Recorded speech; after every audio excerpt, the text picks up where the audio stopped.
Today concludes a three-part series on, I guess you could say, wisdom that you get as you get older. We talked a couple of weeks ago about the lesson from Abraham. It was quite simple. You're never too old to leave home and continue leaving home. Remember, Abraham was 75 years of age when he was called to wander off into the wilderness, and he had adventure after adventure after adventure. He was blessed as he left home, and he was a blessing to others. So, number one rule, what you learn, you keep going. Second lesson was from Zechariah, and you might have remembered last week the drama that we had here, where we had Elizabeth, the wife of Zechariah, talking to the town gossip, Rachel, and the whole gist of that was that Zechariah, who was struck dumb, could not speak in the temple. Because of that, he was able to use his other senses and really appreciate and gain the gifts of sight and of sound and so forth. So that was our lesson from Zechariah. Today we're going to get the lesson from a couple of anonymous Hebrew philosophers, for lack of a better word, and it is a lesson about what real beauty is. Let us pray. Lord our God, you are the source of real beauty, and we give you thanks for bestowing in this wonderful creation the signs of your love and of your artistry. Now, if you would, please put your spirit into the words about to be spoken and heard, into that which will be thought and felt, so that in all ways we will honor you. Amen. I was about 4 or 5 years of age when I was entered into the Little Mr. Butler County Beauty Contest.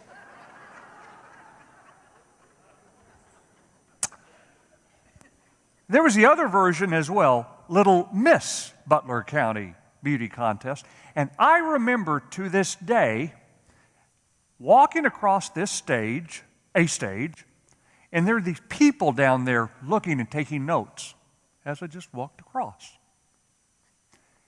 And then came the verdict. I got runner-up.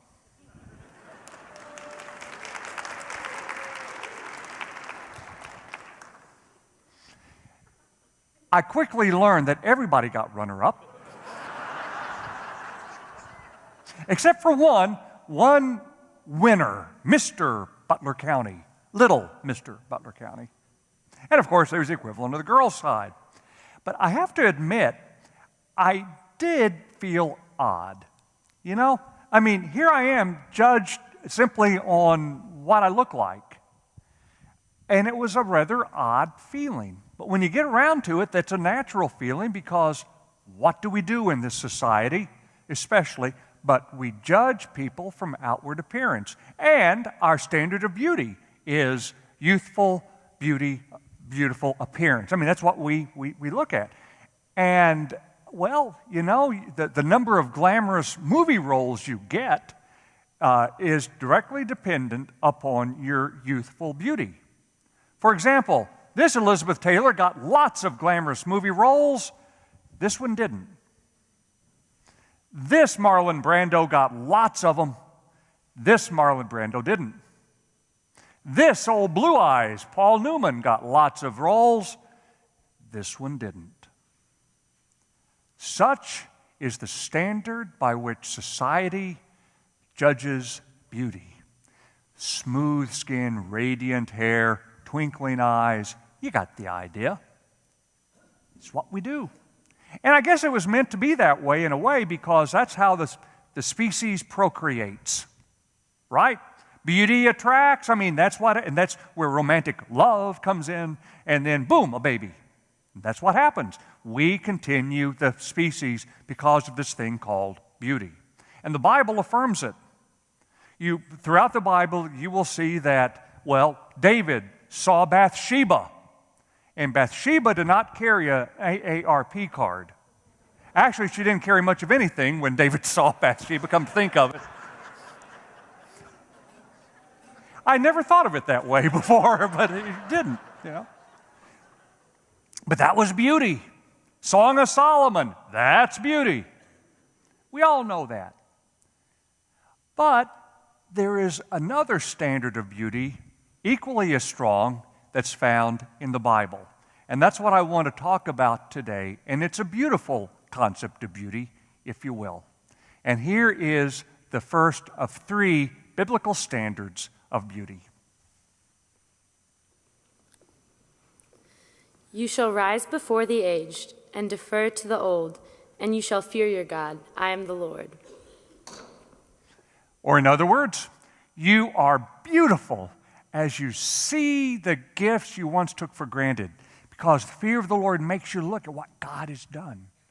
You're beautiful as you see the gifts you once took for granted. You know, the idea that most people have is that, as we grow up, is that your future is always tomorrow, isn't it? Or life is really going to happen sometime in the future.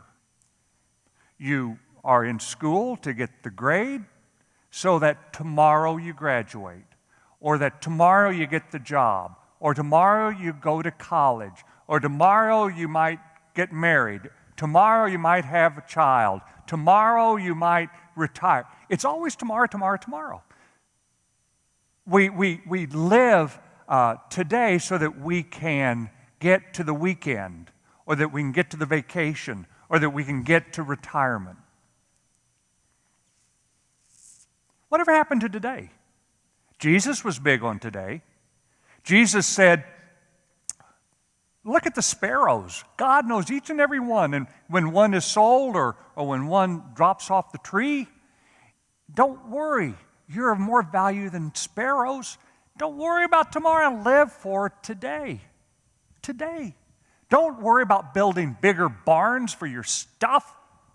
You enjoy what you have and who you have right now. That is a standard of beauty. You live today. And that is a standard of beauty that we too often ignore. I'm guilty of it. I remember in my former church, early on there, when Cameron, our son, was maybe 4 or 5, that he was scampering down the aisle one Sunday, and one of the parishioners said, "You just enjoy that boy as he is right now, because you blink and he'll be off to college." It wasn't even a blink, you know? They're gone. You enjoy that boy. I remember the diapers. You always remember the diapers. And I remember when I was doing the diapers for the kids, with every one I put in a little diaper genie that never worked. Every one I put in a little diaper genie, I said, oh, good, I'm close to the time they won't need diapers. But it struck me that I sort of wish that time was back, because that was the time when the kids were showing me the beauty of life and the wonder of life in their eyes. Do you know what I mean? If I could only go back in time, I would sort of enjoy those diapers more. Well, not the diapers, the kids in the diapers more, you know? And I remember going on scout campouts with my son. With all due respect, for me, going on a scout campout was like descending into one of the lowest regions of hell. I know many of you love it, and I appreciate that. But there was something about being at Booter Park with 300 Boy Scouts, 100 ex-Green Beret scout leaders, 3 porta potties, and a train going through the middle of it at 3 in the morning, that I said, as I froze on this cot, "How long, O Lord, how long?" And now I wish I could go back and be on that cold cot, because I could appreciate my little boy at that time scampering with the other kids around, and me mingling with the fathers who were proud as well. Do you know what I mean? Going back. We shouldn't do that, because we should live today so fully that we understand that today is the tomorrow, that sometime in the tomorrow we'll look back on and say, boy, wasn't that good? Well, it's good now. And that's the key. That is a key to be able to understand what we talked about with Zechariah. That it's not about planning this or planning that, but it's to be able to enjoy the beauty of one of those fragile little snowflakes, or the aroma of that coffee with a friend, or to see a mockingbird playing on a telephone wire, and just say, yeah, it is good. And to be able to cultivate that sense, to be fully present in the day, why? That is beautiful. You are beautiful when you're able to do that. When you're able to see gifts that you once were too busy, too focused on tomorrow, that you just took for granted. Beauty concept number 1 in the Bible. Let's hear number 2. The glory of youths is their strength, but the beauty of the aged is their gray hair. Why are you laughing? You don't believe that, do you? Well, the Bible says you're beautiful as you live through life's experiences. There's one thing I've learned in parenting, and that is this: you cannot teach your child anything until your child is ready to learn it. Is that right? It's just the way it is. That's the way you were. Maybe if you're young, that's the way you are. It's that the brain isn't ready yet, and you don't have experiences yet to open the door to say, oh, that's right, I did not think of it that way. It's just the way we are. It's a sense that we grow up and we don't really have that critical mind to be able to say, I'm not the center of the universe. Well, look at that. And I have to admit, there's some time, in some way, some age, some station of life where it hits you. Somewhere along the continuum that you say, I need to learn from this and not think that I already have it together. And personally speaking, as your pastor, when I look back at me when I was in my 20s, I don't think I'd want me as a friend today. And I know that probably sounds odd, but I look at me and I think, I knew so much more back then than I do now, you know? Or I sort of had this, I know where I'm going in life, but I think it takes what that scholar and that statesman from the last century, Adlai Stevenson, knew.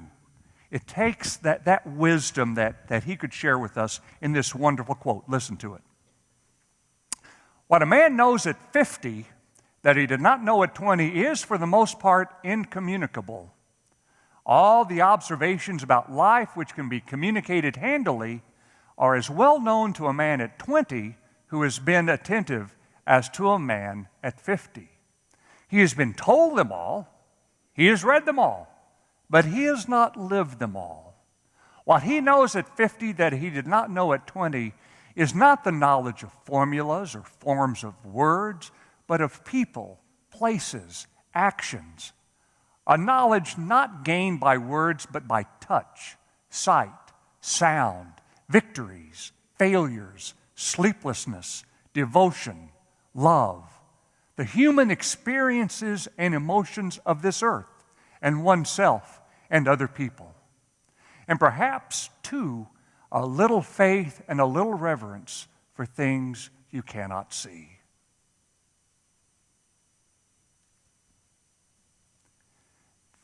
This is why older people preach. Because they've just learned these things that you can't learn without tossing and turning, without going through victories and defeats, without just experiencing life. And so younger people, when those older people start preaching to you, just make them feel good and say, okay.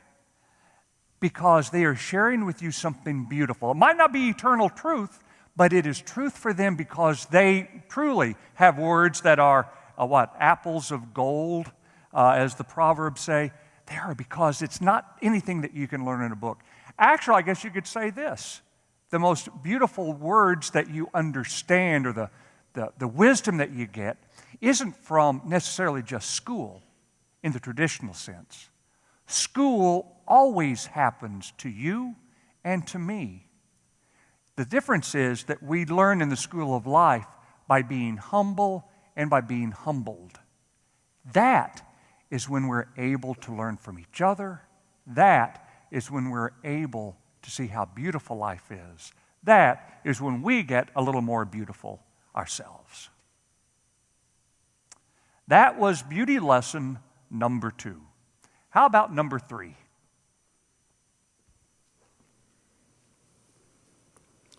Gray hair is the crown of glory. It is gained in a righteous life. A righteous life. Translated, you're beautiful as you live compassionately. That's what a righteous life is. As you live compassionately, you're beautiful. Now, don't get me wrong in what I'm about to say, but it's been my experience that some older people, some, underline some older people, as they get older, discover that their nice button doesn't work anymore. You know what I mean? Doesn't work. And you understand why? Because they go through life having to get the grade from the teacher, so they have to suck it up. Or they have to get the promotion, so they have to work with that boss to get good performance reviews, and they suck it up. And they get married and raise kids, and they make sacrifices, and in doing so, they have to. I like this. This is good. They live through their dreams, and they work through their dreams, and they're disciplined, and in the process, they have to. There they do. But then they retire and they fulfill their dreams and the children graduate and they don't have to suck it up anymore. Instead, all they have to do is go, ah. Hence the popularity of that old movie, Grumpy Old Men. You remember? So that's our stereotype. But I have to say there are a lot more beautiful older people than grumpy old people. There are many more older people whose nice button does work. It's sensitive to the touch for them. And I've seen them. One of the privileges of being a pastor is to be able to see the most lovely older people. I see them when I'm having coffee with them, and they beam as they talk about helping a man have safe, reliable transportation so he can get to work and have it for his family. They beam when they talk about being able to connect them with good health care and a good, compassionate doctor. They beam when they talk about helping a family repair their furnace before it gets cold. Or they beam when they talk about how they might be able to help a family behind in their utility bill. They're radiant. I see them around this church, participating in worship and volunteering. I see them taking care of the building and volunteering. I see them in teaching. I see them in their mission work as they will volunteer at Habitat, Bridge Bread, Circle of Concern, the 4 initiatives. You know what I mean. And they are beautiful because they get it. They understand. They understand that you do live life fully and you have that beauty that's radiating when you discover that at its core, life is to imitate Jesus, whose heart always rebounded with compassion for those around him. So there you have it, the 3 standards of beauty, according to the Bible. You're beautiful as you see gifts that you once took for granted. You're beautiful as you live through life's experiences, and you're beautiful as you live compassionately. Now, as I move toward an end of this sermon, it would not be right if I did not make a bit of a disclaimer. I've been preaching for about 20 minutes now, and I have to say, this might be nothing more than a 20-minute exercise in denial. I don't want to get older. So I'm trying to justify it, folks. I have to admit it. You know, in my mind, I'm still the guy with the wavy red hair and running in the outfield like a fleet gazelle. It's what I remember. And it's amazing how much better you are as you remember than you actually were. You remember? I have to admit that none of us wants really to see inevitability. But I am telling you, though, that there is something more important, and that's what I cannot deny, that there is a standard of beauty that cannot be measured in the waistline or in the hairline. There's that standard of beauty that is rock solid, and the Bible presents it. That's what we need to remember today. I was very privileged to do the service of death and resurrection for Jim Webb, one of our very special members of our church, a couple of weeks ago. And I ran across this story that I think spoke volumes to us then and to us as we were working through it. I think speaks volumes maybe today. And it's a story of Aunt Margaret. Aunt Margaret, true story, was a lovely woman who lived a long, rich life. But toward the end, she had dementia. And in the dementia, it robbed her not just of her memory, but of her vocabulary. And in the very end, she only had 2 words that she could say: temporarily and unexpectedly. And it's as if Aunt Margaret were giving us a final lesson, the words of an older person, if you will. Because those 2 words sum up life. We didn't bring anything into this world with us, and we will not take anything out of this world with us. It is all temporary. And we're fooling ourselves if we think we can build anything that lasts in this world. And unexpectedly, because in a flash, in less than a blink of an eye, that phone can ring in the middle of the night, or the doctor's office calls, or the boss gives you 2 weeks' notice. And your life unexpectedly takes the turn. And a woman who could remember those 2 words is a woman who knows what life's about, has lived through it, and it's a gift. It is Aunt Margaret's way of saying, so live fully, my friends. I've had a great life. Remember this, and you will want to enjoy today. You will want to learn each day from your experiences, and you will want to make a difference in someone else's life. The lesson of Aunt Margaret, the lesson of the standard of beauty in the Bible. So truly, today is the day the Lord hath made. Let us rejoice and be glad in it.